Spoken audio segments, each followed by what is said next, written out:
Congressman-Elect TJ Cox joining us here in studio this week. Thanks so much for being here. Appreciate it. Pleasure, Evan. Yeah. Take me back to election night, all right? When everybody was saying, well, it's over. David Valadao reelected once again.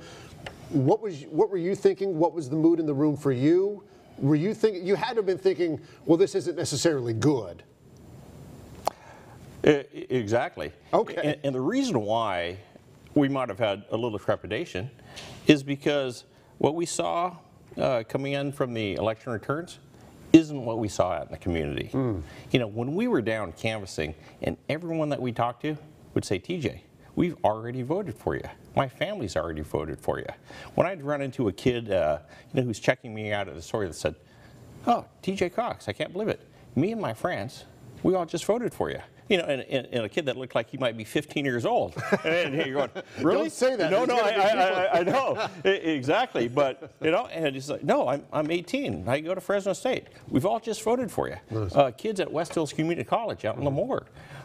So we knew that what was being reflected in the election returns wasn't what we were seeing out in the field. And you did not concede that night. You did not. No, because as you know, there was only 50%, in fact, less than 50% of the votes that were returned. And so we knew that the race wasn't over. So what was the last couple of weeks, though, like, when we start seeing those results come in? And not only are they going in your favor, but they're going in such a rate in your favor that nobody saw coming. Did that start to feel like, wow, okay, we might have a chance here? At what point did you think, I think we might win this thing? Well, first of all, I can tell you, I bought the large bottle of Tums, all right? There was a bit of indigestion over the last 4 weeks. But I can tell you, when those first returns came in from Kern County, and we went from 5,000 votes down to 2,000 votes down, and we knew that might have only been half the votes from Kern, that's at the point when we knew that, hey, what we have done in the campaign is going to be reflected in the returns. I think that's when alarm bells started going off for everybody who, not just in your room obviously, but everybody who's covering this race.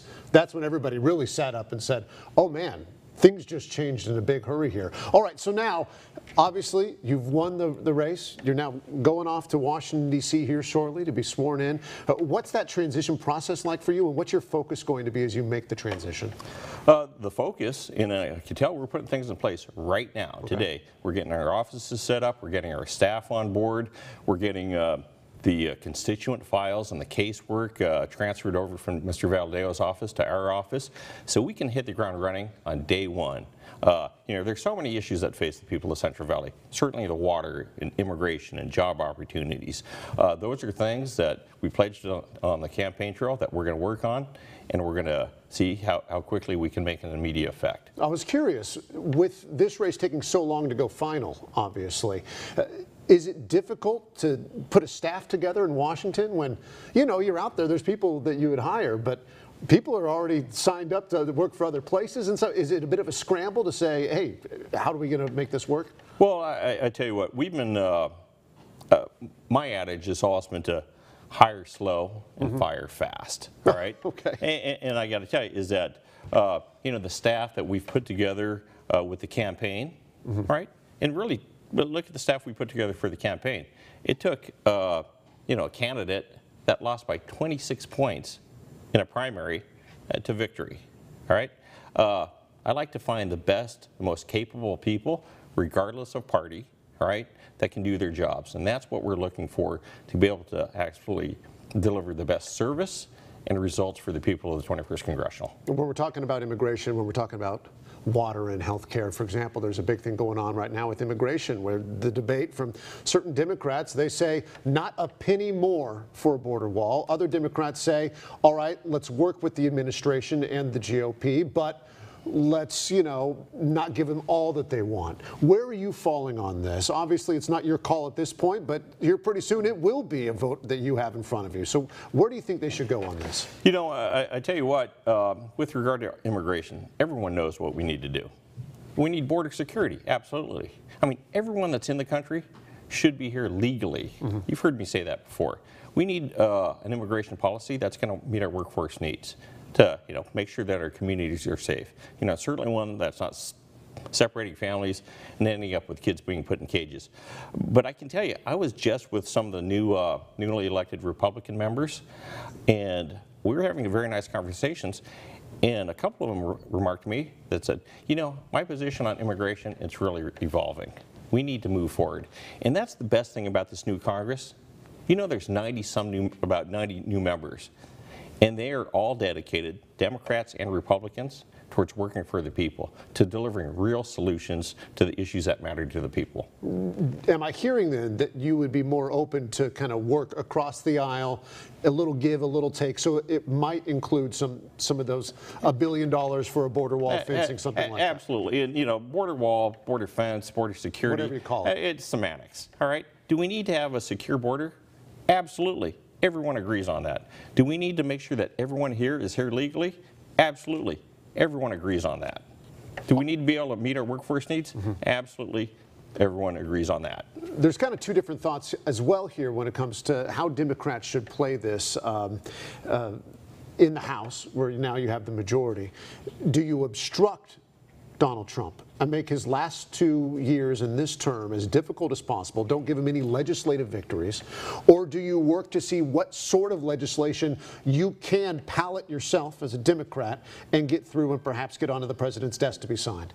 Well, here's what's most important, is that, there are 3 branches of government, and they're supposed to be all co-equal.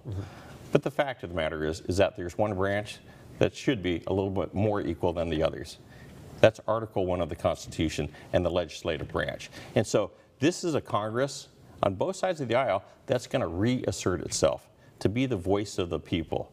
And that's rather than taking cues from an administration, it's been done on both sides, but this is the body that represents the people and the will of the people, and it's going to do the work of the people. Is there a piece of legislation or an idea that you are kind of already working around in your head, like, I want to get in on this right away? This is something, an area that I want to work on as quickly as possible. Absolutely. We're working on the WIN Act, an extension of the WIN Act right now.